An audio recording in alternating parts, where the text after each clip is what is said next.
Hi everyone, I'm back with a story about Bob. Well, mostly about Bob.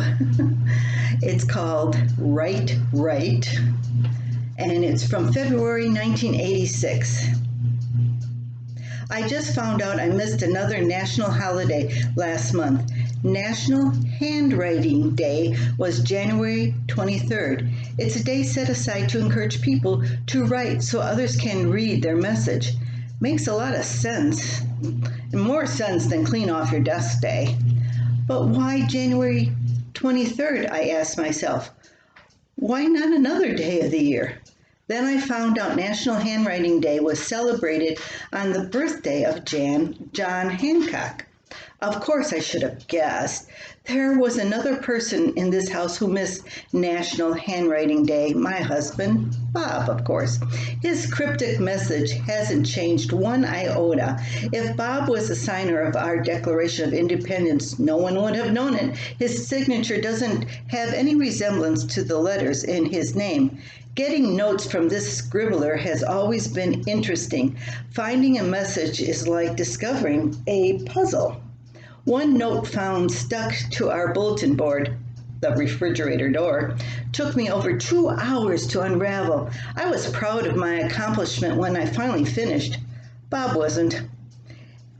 It read, "At other farm, pick me up at 2. By the time I figured it out, it was 4:30. A John Hancock, he ain't. Bob has already left notes that he couldn't even figure out. What's this say? He asked, waving a scrap of paper under my nose. I don't know. I didn't write it. Was it a telephone message?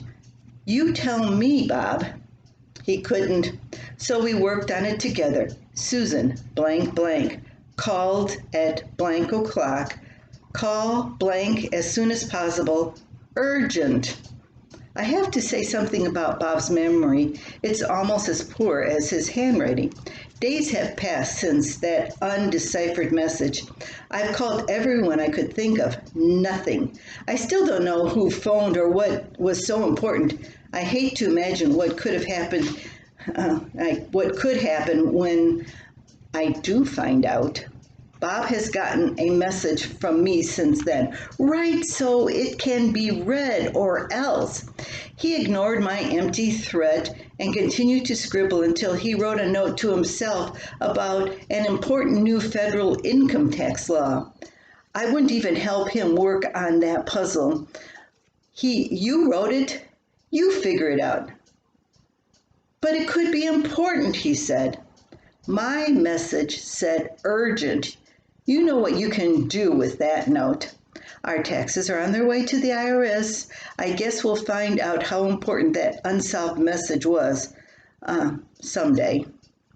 Bob will never be another John Hancock. His handwriting's a lost cause, but he has overcome that problem. Now he uses our typewriter when writing notes. At least his bad memory and poor handwriting hasn't hurt his thinking ability. Now, when I made this book, I wrote in later. It's many years later, and Bob has not changed. He uses a computer now, not a typewriter, but scraps of notes are still illegible. You know what I mean. It's like he writes in code. We get to Fleet Farm, and he looks at the paper in his pocket. Chicken feed, oil, and he doesn't know. So we walk around until something jogs his memory. That was Bob. He always had poor handwriting, and he always had a piece of paper and a pencil in his pocket so he could write down notes to himself that he couldn't read later. I hope you enjoyed this story about my late husband and his poor handwriting, which never changed much. I hope you come back again. Until next time.